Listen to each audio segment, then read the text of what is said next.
주옵소서. 예수님 이름으로 기도하옵나이다. 아멘. 하나님은 살아계십니다.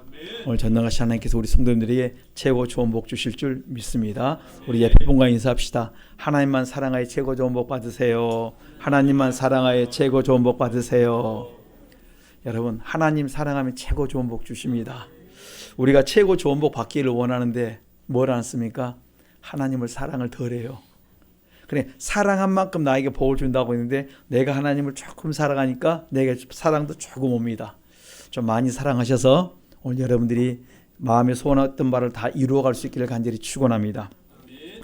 요한복음 8장 12절 보면 예수님만이 세상의 빛이다 이렇게 말씀합니다. 그러니까 예수님을 따른 자는 뭘 주십니까? 여기 보니까 생명의 빛을 얻는다. 오늘 우리가 생명의 빛이 있으려면 내가 예수님을 따라야 됩니다. 예수님을 따르려고 하면 뭐밖에 없어요?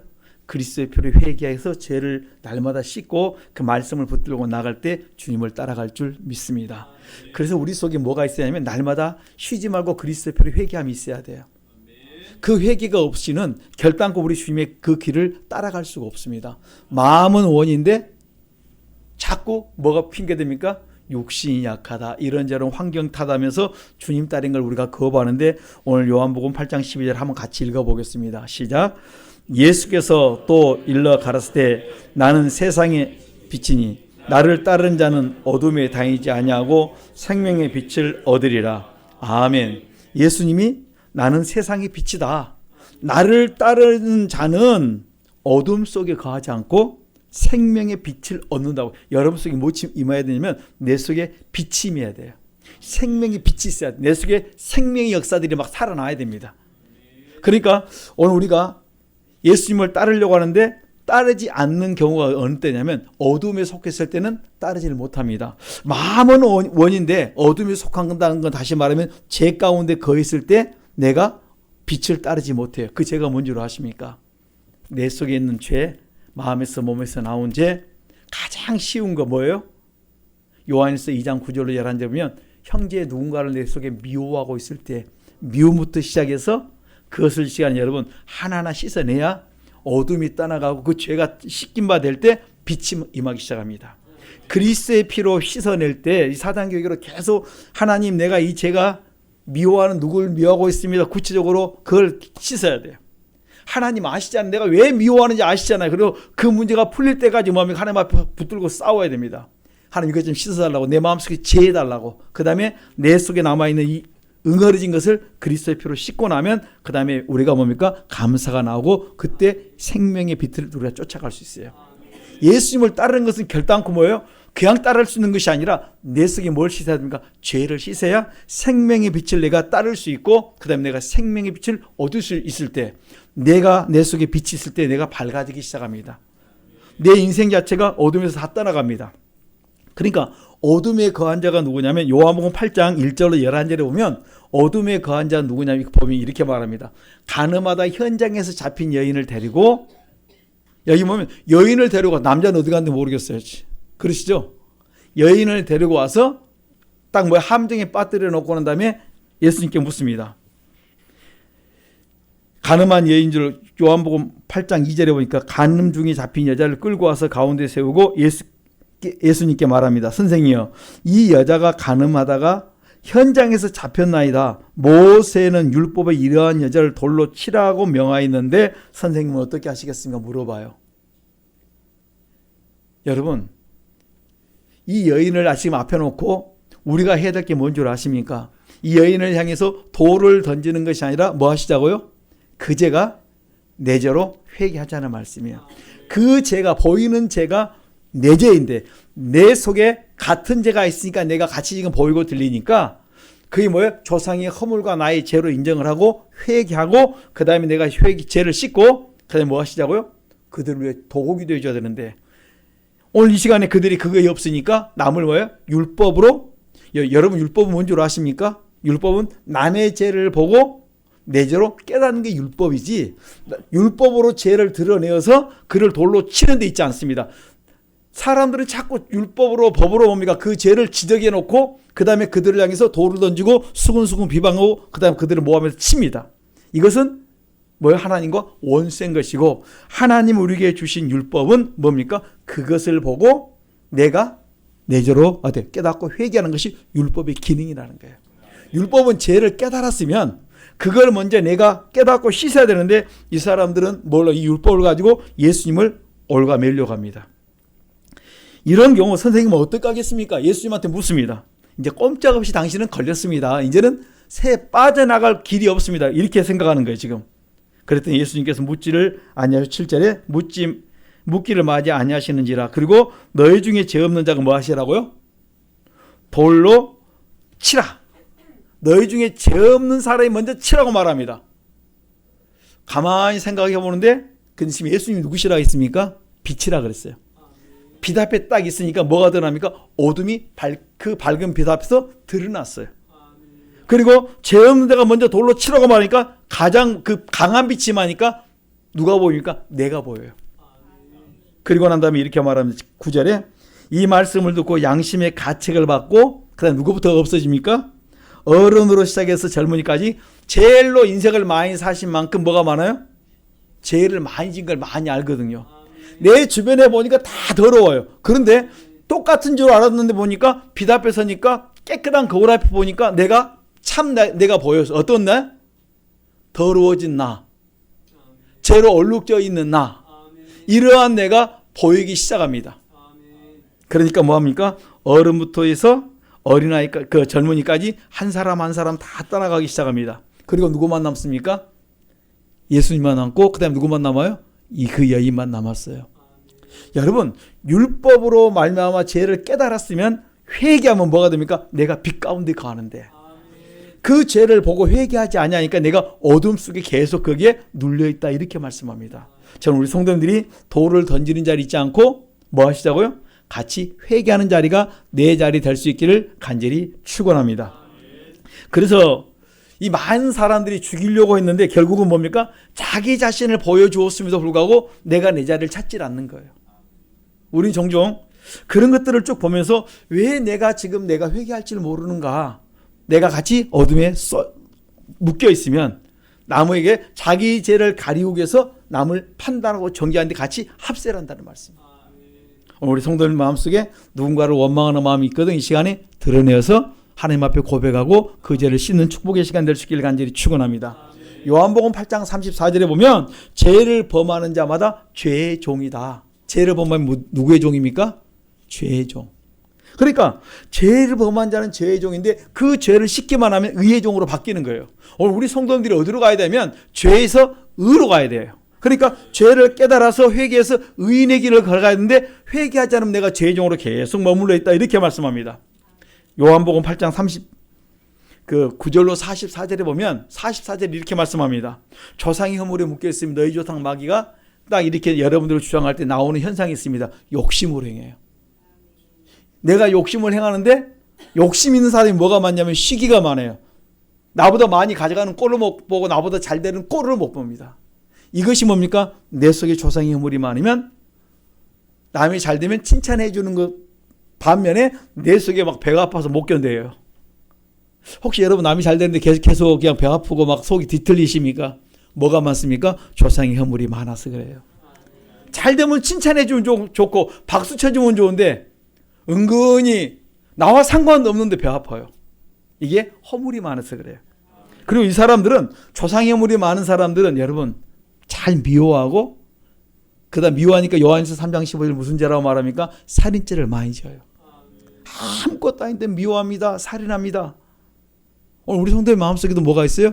미워하는 지가 아무것도 아닌데 미워하는 마음이 있고 괜히 남을 판단하고 정죄함이 있거든. 회개하십시다.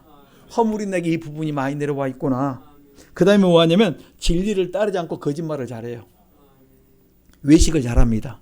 거짓말도 잘하고 이중인격이 아니고 다중인격이에요. 완전히. 꼭 제가 이 말씀을 묵상하다 내가 다중인격이지. 여러분은 이중입니까? 다중입니까?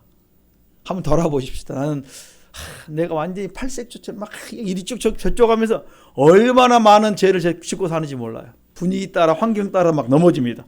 이게 뭡니까? 죄의 종이라 그래요. 그러니까 말씀이 없으면 어디로 가냐면 빛 가운데 가는 것이 아니라 어두운 가운데서 계속 우리가 거기에 같이 묻어서 가는 거예요. 묻어서 가는데 내가 누군가를 깨닫지 못하는 거예요.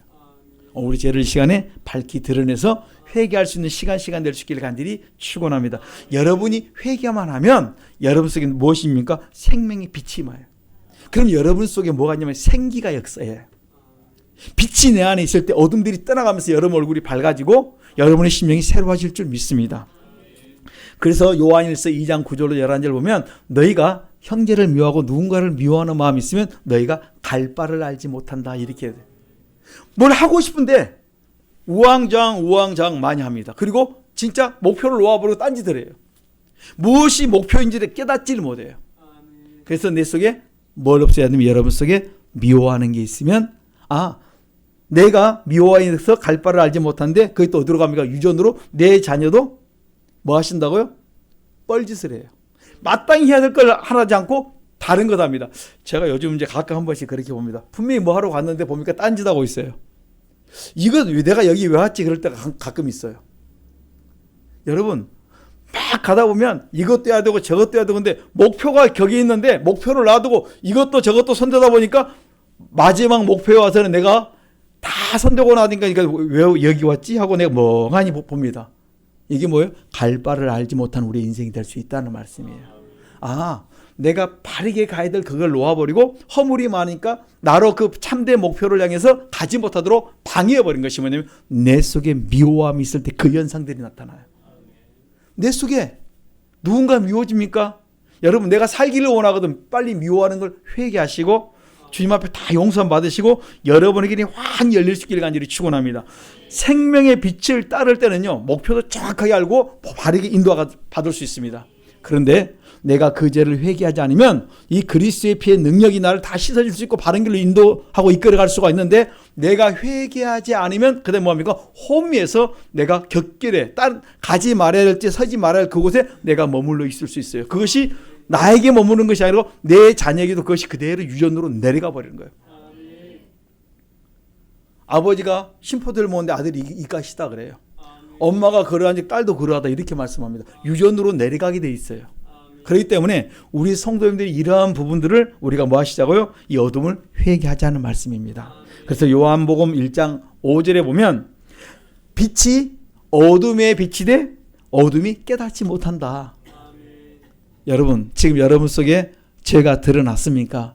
회개하십시다. 회개하지 않으면 우리는 계속 어둠에 끌려다닐 수밖에 없다는 말씀이에요. 내 속에 깨달아지는 그 죄를 뭡니까? 계속 씻어내야 됩니다. 그래서 잠언 4장 19절에 보면 악인은 걸쳐 넘어져도 왜 넘어지는지 깨닫지 못한다. 악인이 뭐냐면 내가 죄 가운데 가면서 살고 있는데 내가 왜 문제가 왔는지 찾지는 못해요.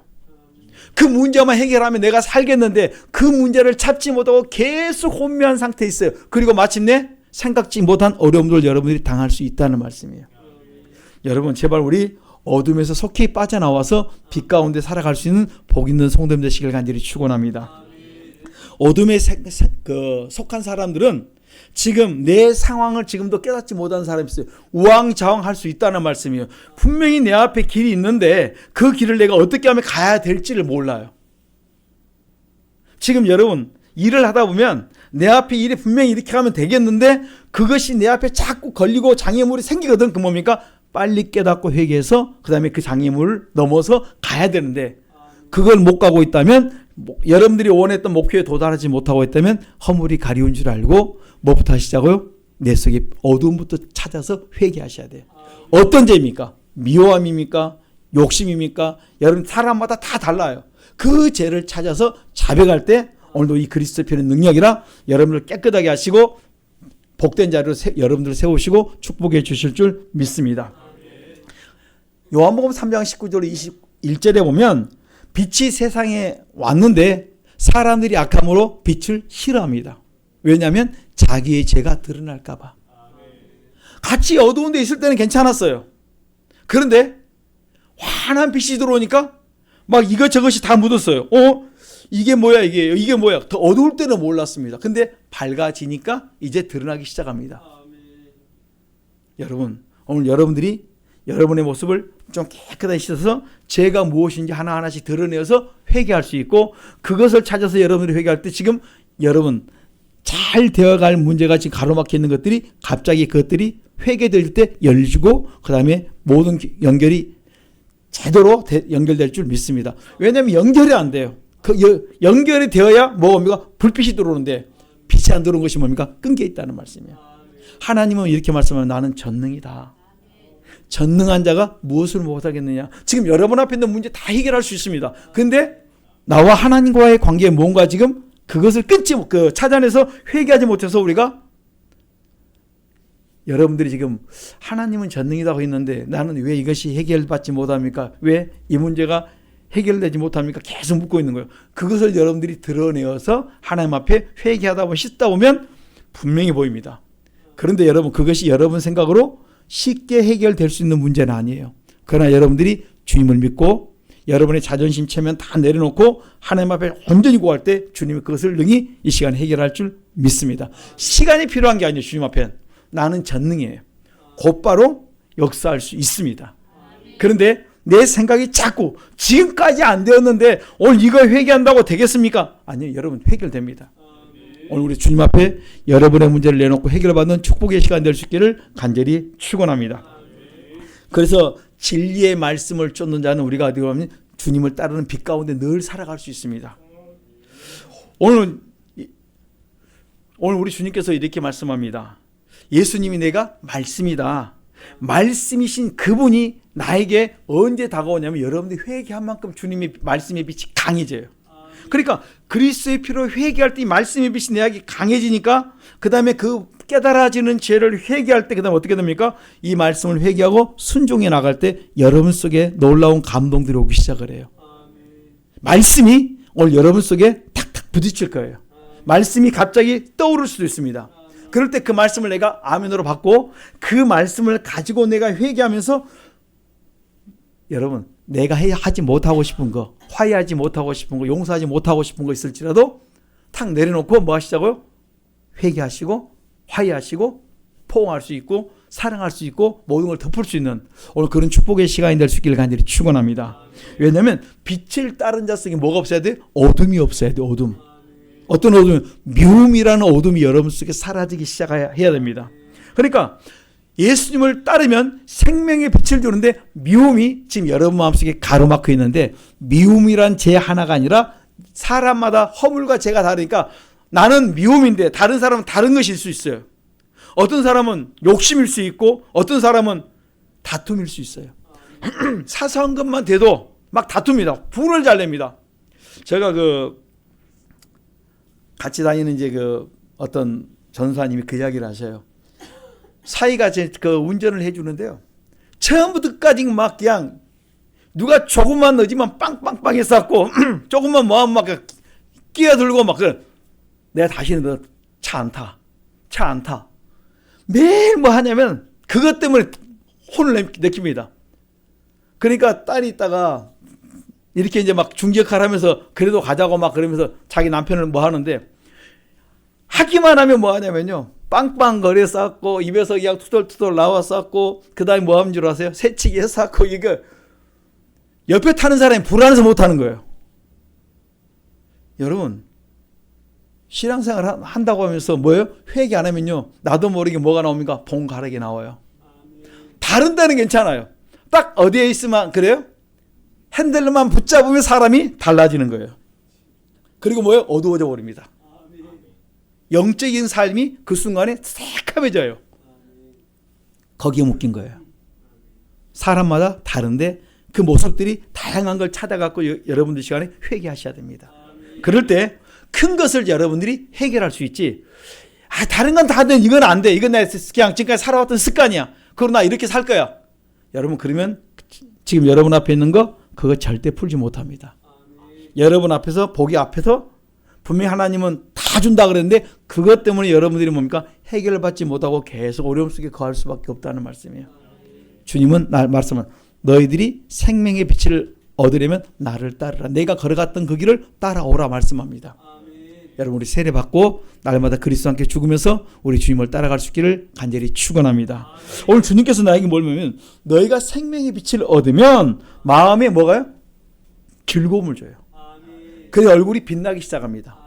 여러분 속에 생명의 빛이 내 안에 들어오면 어둠이 따라가면서 빛이 나기 시작하고 여러분들이 즐거워야 되는데 내 속에 생명의 빛이 없어지기 시작하면 그다음 그 뭐예요? 여러분이 지금 허물에 묶여있는 그 죄에 묶이면 생명의 빛이 어때? 역사하지를 못해요. 그것이 자꾸 어떻게 막습니다. 그래서 주님께서 여러분 마음에 감동을 줍니다. 그거 회개해라. 아니 내가 지금까지 살아왔는데 이걸 바꿔야 됩니까? 자존심 상하게. 그래도 바꿔야 돼. 자존심 버리시고요. 별것도 아니에요. 조금 지나면 아무것도 아니에요. 그거 좀 내려놓을 수 있기를 간절히 축원합니다. 그런데요, 그 조그만 차이가 얼마나 여러분의 마음의 자존심을 갖다가 막 흔들어 대는지 몰라요. 여러분이 지금까지 지켜왔던 것이 이거 무너지면 내가 다 무너진다 생각할 수 있도록 사단은 유혹할 수 있다는 말씀이에요. 그 유혹을 여러분들이 회개하십시다. 하나님, 내가 이것을 내가 바꿀 수 없지만 하나님이 하시면 능히 바꿀 줄 믿습니다 하고 회개할 때 주님이 나를 불쌍히 여기시고 은혜를 주실 줄 믿습니다. 여러분, 그것이 무엇입니까? 우리 그거 찾아서 회개하십시다. 빛의 삶은 한마디로 말하면 겸손한 삶이에요. 겸손하다는 말은 시키면 시키는 대로 아멘하고 행동한다는 말씀이에요. 누가요? 하나님이 나에게 말씀하셨으니까 내가 그대로 순종하는 삶이 겸손한 삶이에요. 그러니까 겸손한 사람은 항상 자기를 낮춥니다. 위에서 어르신이 말하면 밑에는 그 후손들이 네 하고 순종하듯이 하나님 우리에게 말씀하시면 우리는 무조건 아멘하고 그냥 순종하면 그렇게 삶을 바꿔가는 거예요. 그러면 여러분들이 복될 줄 믿습니다. 저는 우리 성도님들이 좀 겸손하고 좀 낮출 수 있기를 간절히 축원합니다. 마태복음 3장 5절로 7절에 쭉 보면은 많은 사람들이 세례 요한을 향해서 내가 누구냐 물어와요. 내가 누구냐 물을 때 여러분 능력 나오고 좀 뭐 하면 자꾸 누가 나오냐면 자기가 드러나. 여러분들이 갑자기 뭘 하다가 잘 됩니다. 누가 이제 그러면 옛날에는 조금 시작할 때는 하나님 하셨습니다 하다가 어느 순간부터 내 힘이, 내 능력이, 내가 이렇게 나올 수 있다는 말씀이에요. 이렇게 세례 요한에게 사람들이 막 와서 내가 누구냐 묻습니다. 그래서 세례 요한이 고백합니다. 나는 그리스도가 아니다. 선지자 이사야의 말과 같이 나는 주의 길을 곱게 하는 자에 불구하고 나는 그의 신들며도 나는 어떻게 감당치 못한, 풀기도 감당치 못한 자다. 스스로 자기를 뭡니까? 완전히 낮춰버립니다. 여러분, 세례 요한이 뭘 증거하냐면 자기는 아무것도 아니고 나는 빛이 아니고 빛으로 나는 인도하는데 가이드 역할하는 자에 불과하다. 생명의 빛이 아니고 생명의 빛이신 그분으로 내가 어때? 인도하는 역할하는 것이 나의 사역이라고 고백을 합니다. 여러분, 나에게 초점을 맞추지 말고 누구한테 맞추라고요? 주님께. 사람이 맞추면 그 다음 다 죽습니다. 내가 하는 순간에 그 다음부터 뭡니까? 내리막이에요. 그때부터 우리는 모든 축복이 끝이고 모든 영권이 다 끝이고 다 끝나버립니다. 그러나 주님께 맞추면 그때부터는 여러분 더 잘되고 더 형통하고 더 큰 영광을 여러분들이 여러분의 삶 속에 돌릴 수가 있습니다. 하나님, 내가 할 수 있는 게 뭐가 있습니까? 난 아무것도 아니에요. 아무것도 할 수 없습니다. 주님이 하십니다. 이것이 우리의 고백이 될 수 있기를 간절히 축원합니다. 그래서 마태복음 3장 11절에 이렇게 말합니다. 나는 너희로 회개케 하여 물로 세례를 주는데 내 뒤에 오시는 이는 나보다 능력이 많아서 뭡니까? 그분은 성령과 불로 너에게 세례를 주신다. 나는 진짜 뭐예요? 아무것도 아니에요. 오늘 우리가 늘 이것을 고백하는 우리의 삶이 되기를 간절히 축원합니다. 빛에 거한 자의 삶의 모습은 말씀을 따라 살아요. 하나님이 말씀하시면 그냥 그대로 순종하는 거예요. 주님이 가라고 말씀하셨으니까 가는 거고 하지 말라고 했으니까 하지 않는 거예요. 하라고 하면 해야 되고 하지 말라면 하지 않는 것이 뭡니까? 이게 믿음의 삶의 모습이에요. 이거 바로 성도들의 모습입니다. 믿음이 있다고 하면서 우리가 행함이 없으면 무슨 이익이 있겠느냐? 그 믿음이 능히 자기를 구원하겠느냐? 그 구원하지 못합니다. 그래서 행함이 없는 그 자체는 죽은 믿음이다. 다시 말하면 믿음이 아니다. 이렇게 말씀합니다. 누구든지 나의 말을 듣고 행하는 자는 지혜로운 자다. 반석 위에 집을 지을 줄 아는 지혜로운 자다. 여러분, 지혜는 말씀을 듣고 행하는 자가 지혜로운 사람이에요. 저는 우리 성도님들이 하나님께서 주시는 그 말씀을 듣고 우리의 삶으로 그대로 순종하면서 옮길 수 있는 복 있는 성도님들 되시길 간절히 축원합니다. 마태복음 로마서 7장 19절로 25절이면 빛에 속한 사람은 선을 행한다 이렇게 말씀합니다. 내 마음에 선을 행하는 것과 악을 행하는 두 가지가 있는데 빛에 속한 사람은 내 마음에 그 행위를 어때 행동으로 거부하는데 그걸 그냥 순종이 넘어갑니다. 저는 우리 성도들이 여러분의 마음에 정한 것이 하나님이 기뻐하신 일이라면 막 가는데 방해물이 올지라도 여러분들이 믿음으로 뛰어넘어 갈 수 있기를 간절히 축원합니다. 그래서 여러분들이 쉬지 말고 뭐 해야 되는 줄 아십니까? 회개하셔야 돼요. 하루에 3번씩 사단교육이 안 하면 다 넘어지지만 회개만 하면 여러분 다 살아날 수 있습니다. 그래서 히브리서 13장 16절에 보면 선을 행하고 나눠주기를 너희들이 좋아하는 것이 믿음의 삶의 모습이다 하는 거예요. 우리는 선을 행하고 나눠주는 삶이 우리 속에 있기를 간절히 축원합니다. 데살로니가전서 5장 16절로 18절에 보면 항상 기뻐하라. 그다음에 뭐예요? 쉬지 말고 기도하라. 범사에 감사하라. 이것이 하나님의 뜻이에요. 하나님의 뜻을 하나님의 뜻으로 살기를 원하면 뭐 하시자고요? 여러분, 악을 악으로 갚지 말고 선으로 행하시고 그 다음에 항상 기뻐하고, 아이고 아침에 내가 넘어졌는데 회개하시면 돼요. 하나님 다시 내가 넘어져서 기쁨을 잃었습니다. 회개하시고 기쁨 찾고 항상 기뻐하고 그 다음에 뭐 하시자고요? 쉬지 말고 그래서 기도해야 되고 감사하자는 거예요. 감사하면 이것이 뭡니까? 하나님의 뜻을 이루는 삶을 살기 때문에 그 뜻을 쫓아가는 사람을 통해서 하나님께서 내가 그를 통해 나타나고 싶다는 거예요. 하나님은 내가 이스라엘 아들 다윗을 만나니 내 마음에 합한 사람은 내가 그를 통해서 내가 나타나고 싶다는 거예요. 그를 통해서 하나님께서 다 이루어 주겠다는 것입니다. 그렇다면 여러분이 이 데살로니가서 5장 16절로 18절 15절부터 18절까지 여러분들이 그렇게 살면 하나님이 지금 여러분 하고 있는 그 일을 통해서 나타나기 위해서 여러분이 뭘 줍니까? 지혜와 지식과 모든 것을 내가 아낌없이 내가 부어주겠다는 것입니다. 저는 여러분들이 이것을 좀 받고 그렇게 말씀대로 살기를 원합니다. 한 구절만이라도 몇 구절만이라도 이것을 뭐 하자고요? 나의 생활화 시켜놓고 그렇게 살아가 보자는 거예요. 아 그래, 남의 죄를 보고 내 죄를 회개하는 건 내가 한 구절하고 항상 기뻐하라, 쉬지 말고 기도하라, 범사에 감사하라, 이거 세 구절 네 구절에다가 그 앞에 한 구절 더 있어서 악을 악으로 욕을 욕으로 갚지 않고 내가 이렇게, 여러분 이것을 하다가 그 다음에 이제 하나 더, 꼭 성경에 보면 우리가 뭐예요? 그 다음에 하나 되고 나면 또 하나 더 말합니다. 여러분 그 옆에 마트 같은 데 가보면 뭐가 볼 때 제일 기분 좋은 줄 아십니까? 1+1. 얼마나 기분 좋은지 몰라요. 하나 딱 사러 갔는데 오늘 하나를 더 줘요. 와, 갑자기 흥지한 것 같아요. 하나님이 우리가 하나 플러스 하나 더 순종해 나갈 때 얼마나 기뻐하신지 몰라요. 하나씩으로 자꾸 우리가 늘려가십시다. 그러면 하나님이 계속 나에게 뭡니까? 복을 주고 또 주고 또 주고 또 주고 마침내 어디까지요? 여러분의 소원했던 그 이상의 복까지 여러분이 넘어갈 수 있도록 만들어 주겠다는 거예요. 하나님의 마음으로 움직이는 것이 가장 중요합니다.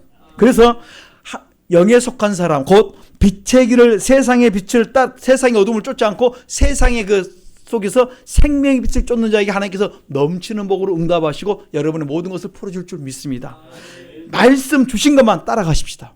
그러면 우리 속에 영을 쫓아가기 때문에 육을 따라가지 않습니다. 육에 속한 자는 뭐가 있냐면 내 속에 시기와 질투와 다툼이 많이 있습니다. 죄송하지만 여러분 부부간에 좀 제발 뭐 하지 마시자고요? 다투지 마십시다. 뭐 하지 마시자고요? 언쟁하지 마십시다. 좀 한쪽만 죽으면 돼요. 지금까지 살아왔는데 그게 안 됐는데 지금부터 되겠습니까? 오늘 말씀에 의지해서 육에 속한 자는 뭐 하신다고요? 사소한 것에 다퉈요. 근데 그것이 마치 내가 오늘은 전투적으로 다툽니다. 꼭 오늘 내가 이겨야 되겠어요. 그러다 보면 이제 소리가 크기 시작합니다. 내가 전투적인 모습에서 내가 먼저 패배하십시오. 근데 하나님은 어때? 나를 세워주세요. 다툼의 시작이 어디 있다고요? 우리 가정에서부터 부부간에. 이것을 회개하시고 여러분들이 완전히 그리스도 안에서 서로 다 죽고 나면 그 다음에 하나님의 역사가 여러분 가정에서 복으로 시작됩니다. 사소한 말까지도 이거 우리 많이 좀 다툽니다. 그러다가 빨리 깨닫고 회개하는 것이 뭡니까? 복된 가정이 이뤄갈 줄 믿습니다. 저는 우리 성도님들이 하나님이 기뻐하는 일을 1+1으로 날마다 하나씩 늘려간다면 하나님이 넘치는 복을 더해줄 줄 믿습니다. 다윗이 여호와의 궤를 찾으려고 얼마나 힘썼는지 모릅니다. 시편 132편에 보면 다윗이 여호와의 궤를 찾으려고 힘썼고 나는 잠도 안 자겠다, 나는 눕지도 않겠다, 이 정도로 뭐였냐면 여호와의 궤를 찾고 싶어서 몸부림쳤어. 그리고 마침내 찾았습니다. 찾고 난 다음에 뭐 한 줄 아십니까? 너무너무 기뻤어요. 그리고 다윗성으로 그 여호와의 궤를 모셔와요. 그러자 너무너무 기뻐서 막 춤추고 나르는데 옷이 벗겨질 정도로 뭡니까? 기뻐 뛰며 즐거워했습니다. 근데 그 기뻐하는 그 모습에 다 동참하면 좋겠는데 사울의 딸 미갈이 그걸 딱 보면서 뭐합니까? 에이 참 그 왕이 채통도 없이 멸시를 합니다. 하나님 그걸 보시고 기뻐하지 않았다는 말씀이에요. 여러분, 사람이 체면 아무것도 아니라니까. 내가 하나님 앞에 기뻐하고 즐거워하면 그것으로 여러분 축복이라니까요. 그걸로 끝나지 않고 사무엘하 7장 가서는 뭐합니까? 그가 자기의 마음에 갖고 있는 것을 나단 선지자에게 말을 합니다. 내가 지금 이런 마음이 들었는데 한번 들어보시겠습니까? 말해보세요. 내가 성전을 건축하고 싶습니다. 아이고 할렐루야. 당신은 뭐가 되니까? 재력도 되고 다 돼. 그러니까 하세요 그랬어요. 그런데 그 밤에 하나님께서 나단 선지자에게 말씀합니다. 다윗은 안 돼. 왜 안 된 줄 아십니까? 너무 사람을 많이 죽였어. 전쟁하면서 너무 많은 피를 흘려서 다윗은 내가 그를 통해서 일하고 싶지는 않다는 거예요. 그는 뭐 하는 자? 준비하는 자. 그 마음을 다윗이 성전을 건축했다는 것이 아닌데 그 마음을 하나님이 받으셨다는 말씀이에요. 그래서 하나님이 그에게 복을 약속합니다. 사무엘하 7장 9절에 보면 내가 너를 복을 주겠는데 내가 너를 존귀케 해주겠다. 하나님의 마음을 흡족하게 하니까 하나님이 내가 너를 존귀케 해주고 11절에 보면 모든 대적에서 벗어나서 내가 너를 편하게 해주겠다. 여러분, 다윗은 사울의 칼날을 펴서 얼마나 도망다닌지 모릅니다. 그런 그에게 뭘 약속하냐면 그의 가장 필요한 평안을 약속해 주세요. 여러분, 다윗은 지금 뭐가 많냐면 돈이 많아요. 다윗에게 돈 주겠습니다 하면 다윗은 아무것도 그 즐거움이 아니에요. 근데 다윗에게 눌려 있는 게 뭐냐면 평안이에요. 항상 걱정과 근심과 염려가 막 깔려 있는 그 속에 하나님께서 평안을 약속해 줍니다. 그리고 너가 그 일을 했으므로 내 후손의 나를 내가 경고케 해주겠다.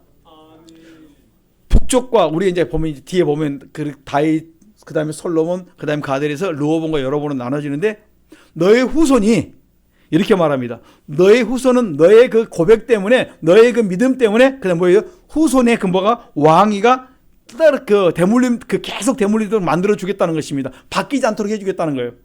남쪽 유다는 그 핏줄이 그대로 내려갑니다. 북쪽 이스라엘은 쿠데타가 일어나고 뭔 일이 나서 그 피바람이 엄청 많이 일어났습니다. 근데 남쪽 유다는 누구 때문에? 하나님의 마음을 합당하게 기쁘게 해드리는 다윗 때문에 그 자손들이 뭐예요? 죄를 지었을지라도 왕을 다른 사람으로 갈아엎지 않고 그 후손을 그 죄를 많이 지은 그 자손은 짧게 끝나고 고난을 당하지만 그래도 왕은 계속적으로 이어지도록 그 축복을 그에게 주셨습니다. 뭐 때문에? 다윗 한 사람의 믿음 때문에. 여러분들이 하나님의 마음에 합한 그 삶을 살시면 여러분의 믿음 때문에 하나님이 다윗에게 주셨던 그 축복이 우리와 우리 자녀들 속에 임하기를 간절히 축원합니다. 하나님이 내 믿음 때문에, 내 기도 때문에 내 자녀와 자손들이 그대로 축복권이 계속 내려가기를 우리는 원하셔야 돼요. 저는 우리 성도님들이 이 축복 안에 다 거할 수 있기를 간절히 축원합니다. 여러분, 우리가 빛 가운데 거하는 삶은 이제는 어둠의 삶을 다 회개하는 거예요. 다 청산하는 거예요. 아이고, 내가 지금까지 이런 문제가 있었는데 이거 어떻게 합니까? 여러분 좀 손해 보더라도 회개하면 하나님이 보시고 그 어떻게 다 갚아주시고 해결해 주십니다. 왜냐하면 내가 진리를 따라갈 때, 내가 진리의 말씀을 따라갈 때 하나님이 기뻐하시면서 그것에 뭡니까? 하나님이 축복하시고 도장을 찍어 주겠다는 것입니다. 이것이 경외자의 삶이에요. 여호와를 경외할 때, 하나님께서 그 말씀대로 순종해 나갈 때 하나님이 보시고 그 다음에 그 모든 것을 내가 갚아주세요. 저는 우리 성도들이 하나님의 약속의 말씀을 믿고 진리에 순종할 수 있기를 간절히 축원합니다. 베드로전서 1장 22절 보면 우리가 진리의 말씀에 순종할 때 내 영혼이 깨끗하게 돼요. 언제 깨끗하냐면 여러분이 진리의 말씀을 가지고 살 때 여러분의 심령이 밝아지고 빛 가운데 거하면서 여러분 속에 어둠들이 다 떠나가요. 저는 오늘 우리 성도들 이 복을 다 받아 누리시기를 간절히 축원합니다. 요한복음 16장 13절에 보면 진리의 성령이 내 안에 계시면 성령께서 나를 진리 가운데로 계속 끌어가세요. 그래, 진리 가운데 끌어가시면서 진리의 말씀대로 살기를 원하세요. 성경은 이렇게 말씀했다면 아멘하고 그렇게 살아갑니다. 조금 전에 우리 집사님께서 저에게 잠깐 하시는데 엄마가 회개만 하는데 우리 사단교회 책자 주셔서 이렇게 하시는데 엄마가 마음에 걸렸던 누군가를 용서해야 되겠다, 풀어야 되겠다 이 말씀을 하셨던 내가 너무너무 제가 다시 말씀을 묵상했습니다. 하나님, 이게 지금 이루어지고 있는데 어떻게 된 일입니까? 그랬더니 조금에서 마음에서 나온 지 다시 얘기해 봤어요. 악한 생각, 살인, 여기 걸려 있네. 그러니까 당연히 뭐 이걸 풀려고 하니까 계속 외치다 보니까 하나님께서 성령께서 마음에 누군가 미워했던 마음을 풀라고 이렇게 감동을 주니까 내 마음이 묶여 있는 것을 푸는 거예요. 와, 나보다 나으시다. 영적으로 나보다 갑자기 더 깨끗해졌어요. 제가 이런 간증을 들을 때마다 내가 내 거울을 봅니다. 여러분, 우리 한번 좀 우리 속에 뭐 하시자고요? 풀 수 있기를 간절히 축원합니다. 너무 묶어 놓으시면 누가 죽냐면 그 사람이 죽는 것이 아니라 내가 죽어요. 여러분 마음속에 묶여 있는 거 있으면 이 시간 다 용서하시고 다 푸시고 우리가 이해해 줄 수 있는, 용서하면 하나님께서 내게 무슨 마음을 주냐면 이해하는 마음을 주세요. 한번 이야기해 봅시다. 그럴 수도 있지. 그럴 수도 있지. 나한테 그걸 적용하지 마시고요. 남들을 볼 때 그럴 수도 있지 이렇게 이해하시면 되는데 꼭 나한테 그걸 적용하고 그러면 안 되네. 또 거기다 적용을 해요. 그러면 안 되는 거야. 나는 그럴 수도 있는데. 이걸 좀 바꾸면 돼요. 믿음의 사람들은 나한테는 그러면 안 돼요.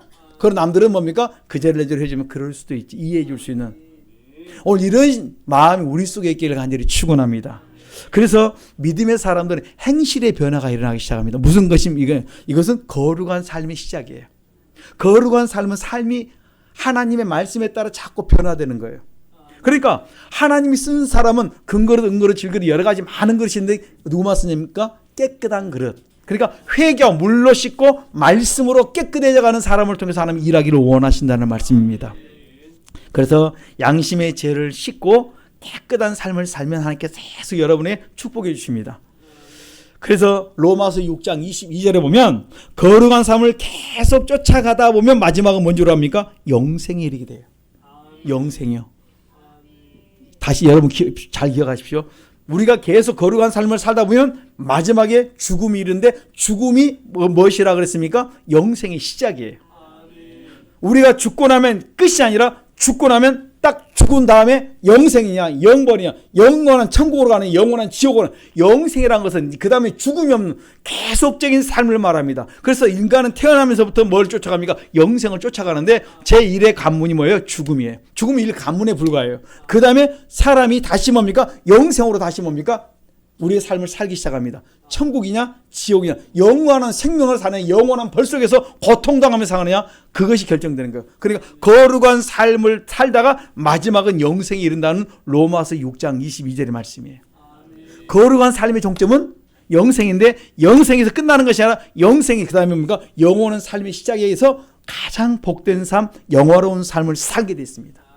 이때 우리의 몸은 천사처럼 천사와 똑같이 어때요? 그런 아름다운 몸으로 변화될 것입니다.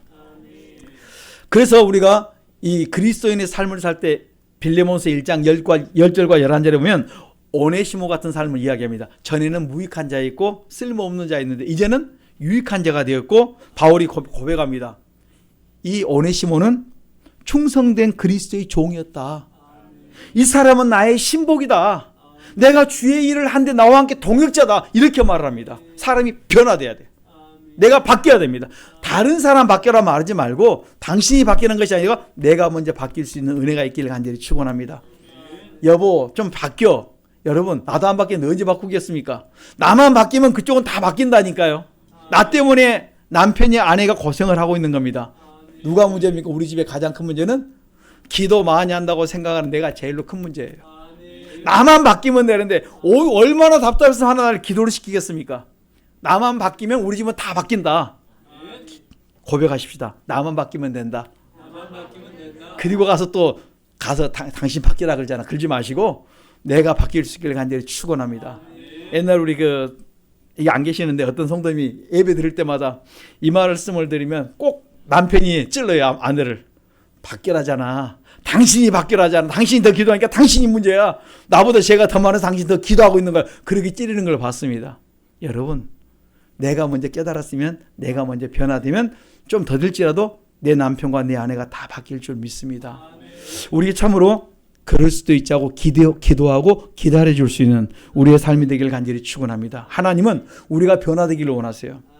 누가복음 19장 보면 삭개오가 오늘 그 은혜를 입고 나니까 내 재산의 반을 잘라서 가난한 자에게 주겠고 그 다음에 내가 남의 것을 토색한 일이 있으면 네 배를 내가 갚겠습니다. 여러분 빛에 거한 사람, 빛을 쫓는 자의 삶은 뭡니까? 우리가 진리의 거룩함으로 새 사람을 입고 계속 그 길을 쫓아가는 거예요. 나는 그리스도 안에 새로운 사람으로 계속 변화되기를 원합니다. 저는 우리 성도님들이 날마다 변화되기를 기대합니다. 하나님은 오늘 우리에게 말씀합니다. 너 1+1 해라. 말씀의 순종이 1+1.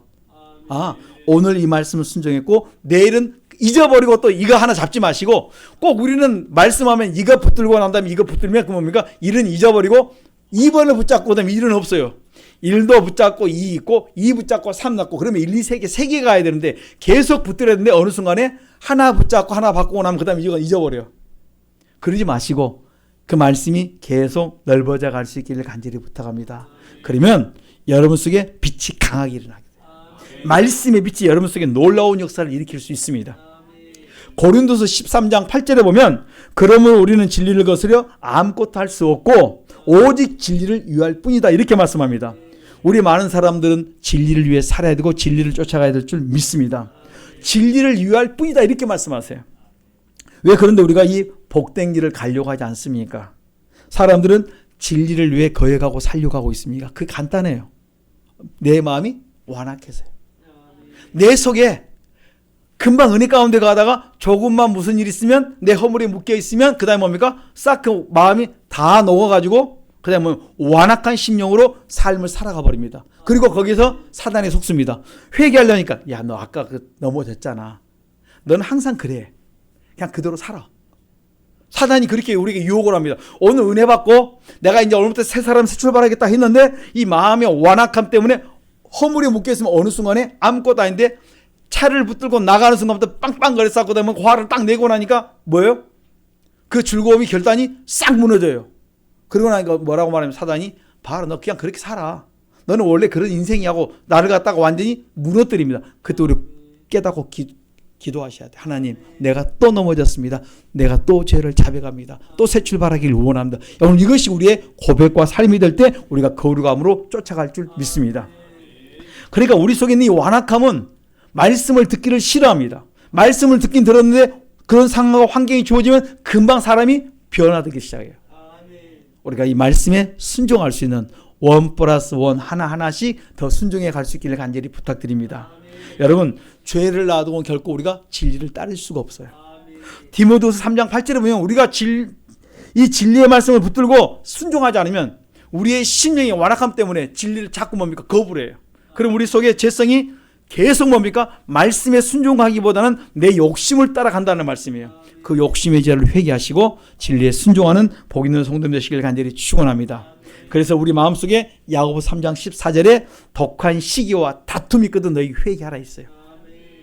마음속에 독한 시기와 뭐요? 다툼이 있으면 우리가 진리를 거스르기 때문에. 여러분 뭐가 있으세요? 마음속에 시기, 다툼. 아무것도 아닌 것 때문에 시기하고 다툽니다. 또 어떤 사람은 자기 스스로 다투는 사람이 있어요. 못 견뎌합니다. 자기한테 속지 마시고 또 부부간에 다투지 마시고 주변과 다투지 않고 또 욕심을 행하지 않길 간절히 부탁합니다. 잠언 18장 1절 조그만한 욕심이 뭡니까? 참으로 참 지혜를 배척하기 때문에 큰 욕심도 아니에요. 조금 그것 때문에 우리가 진리를 따르지 않을 수 있습니다. 그래서 우리가 진리를 쫓아 행할 수 있기를 간절히 축원합니다. 진리를 따르는 우리는 어떻게 그러면 살아야 될 것인가? 여러분 우리가 진리를 고린도서 후서 13장 8절에 우리는 진리를 위해 살아야 된다 이렇게 말씀하십니다. 진리를 위해 우리가 순종하면 나가요. 그래서 진리를 위한 건 다른 것이 아니라 아까 말씀드렸던 것처럼 뭐 하시자고요? 가장 쉬운 거 남의 죄를 보고 내 죄를 회개하는 거기서부터 내 마음에서 나온 죄 회개하는 거기서부터 그 다음에 항상 기뻐하라 쉬지 말고 기도하라 범사에 감사하라 이거 우리가 순종해 나가는 것이 우리의 삶의 모습이에요. 짜증내려는 순간에 원망불평하는 순간에 감사해야지. 감사. 이것을 여러분들이 하는 순간에 인생이 가다가 굽어졌던 것이 펴지기 시작합니다. 성경에 오면 우리가 감사하지 않고 원망하면서 굽어졌는데 굽어졌던 것이 펴진 게 뭐냐면 바로 감사할 때 원망불평에서 우리가 회개할 때 우리 인생이 펴지면서 형통한 길이 열린다 이렇게 말씀합니다. 저는 우리 성도님께서 진리를 따라 우리가 순종하며 나아갈 수 있기를 간절히 축원합니다. 데살로니가후서 2장 13절에 모든 사람들이 진리를 알아 진리를 따라 살고 거룩함을 쫓아 마지막은 구원함에 이르기를 원한다고 이렇게 말씀해 주고 있습니다. 우리는 진리 안에서 늘 살아가야 됩니다. 여러분, 세상에 속한 자와 하나님께 속한 자가 다릅니다. 빛 가운데 거하는 자와 어두운 가운데 거한 자가 삶이 다른데, 빛 가운데 거한 자는 진리의 영, 곧 하나님의 말씀을 듣고 행하는 자이고, 그 다음에 세상에 속한 자, 어둠 속에 속한 자의 모습은 어둠에 속하여 미혹의 영, 곧 귀신의 가르침을 쫓는다, 이렇게 말씀합니다. 디모데전서 4장 1, 2절에 보면 우리가 내가 교회에 나오지만 뭘 쫓습니까? 거짓 영, 귀신의 가르침을 쫓고 엉뚱없이 따라갈 수 있다는 말씀이에요. 그래서 이 어둠에 속한 자는 양심이 화인 맞아서 뻔뻔합니다. 죄를 지어도 수치를 몰라요. 부끄러울 줄은 모릅니다. 외식함으로 거짓말을 너무 잘합니다. 여러분, 교회 다닌다고 다 믿지 마세요. 누구만 믿자고요? 하나님만. 그리고 말씀에 비춰서 그렇게 살고 있는가 안 하고 있는가 항상 기준이 뭡니까? 66권의 말씀. 딱 놓고 이분이 말씀대로 진리를 따라 살고 있는가 살고 있지 않는가, 교회에 나와 다닌다 할지라도 뭐 하시자고요? 속지 말자는 거예요. 이민사회에서 보면은 자꾸 보면 교회 직분자들이 잘 해가지고 포장을 해갖고 이야기하다가 한꺼번에 교회 직분자들한테 당하는 경우가 있어요.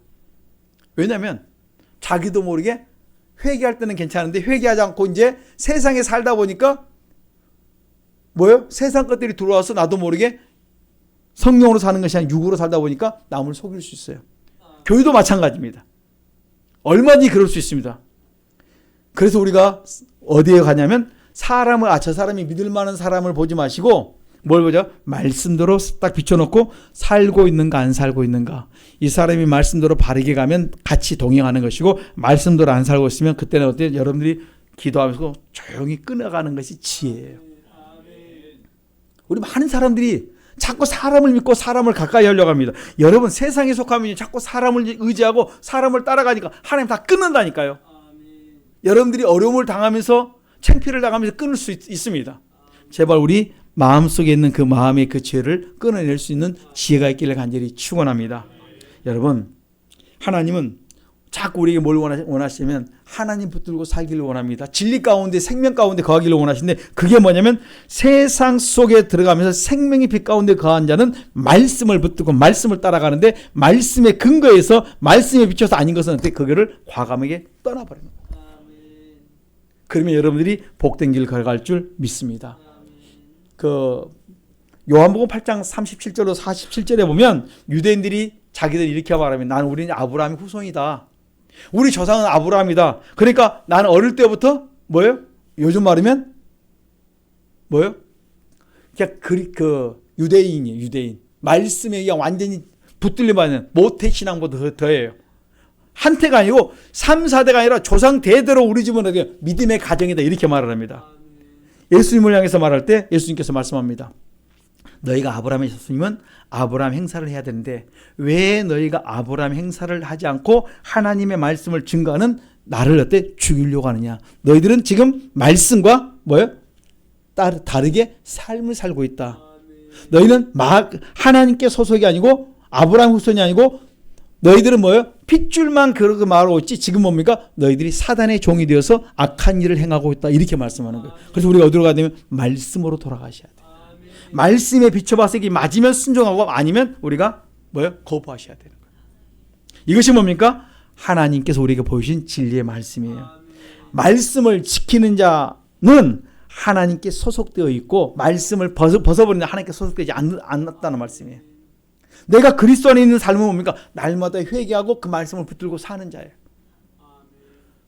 요한일서 4장 12절에 보면 어느 때나 하나님을 본 사람이 없는데 만일 우리가 서로 사랑하면 우리 안에 뭡니까? 하나님의 사랑이 온전히 이루어진다고 있어요. 그러니까 여러분 속에 뭐가 있어야 돼요?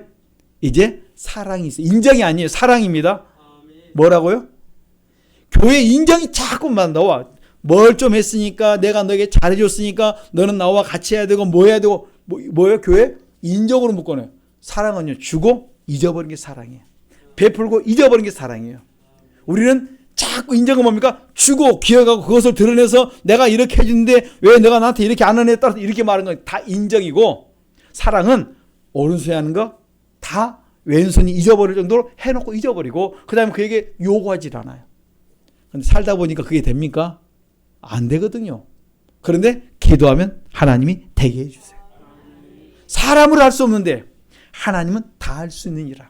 오늘 여러분 속에 인정이 사라지고 하나님의 사랑이 여러분 속에 있어서 옆을 사랑하되 내가 내 남편과 내 아내를 사랑하되 어떻게 해요? 하나님 사랑 가지고 사랑하고 내 주변의 사람을 사랑하되 하나님의 사랑으로 사랑하면서 그 내가 당신에게 뭘 베풀었다는 걸 어떻게 기억하지 마시고 잊어버리세요.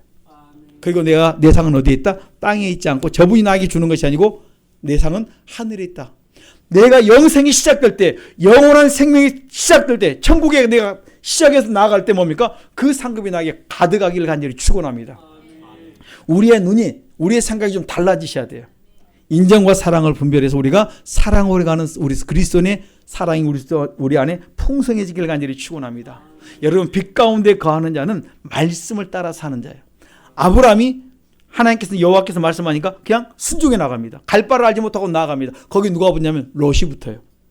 조카 롯이 붙어서 그와 함께 갔고 소돔과 고모라가 멸망할 때에도 뭡니까? 그가 말씀대로 사니까 그가 경건하게 사니까 하나님께서 그를 어때? 끌어내어 주세요. 그리고 말씀대로 나가니까 그가 뭡니까? 생명을 얻을 수 있었습니다.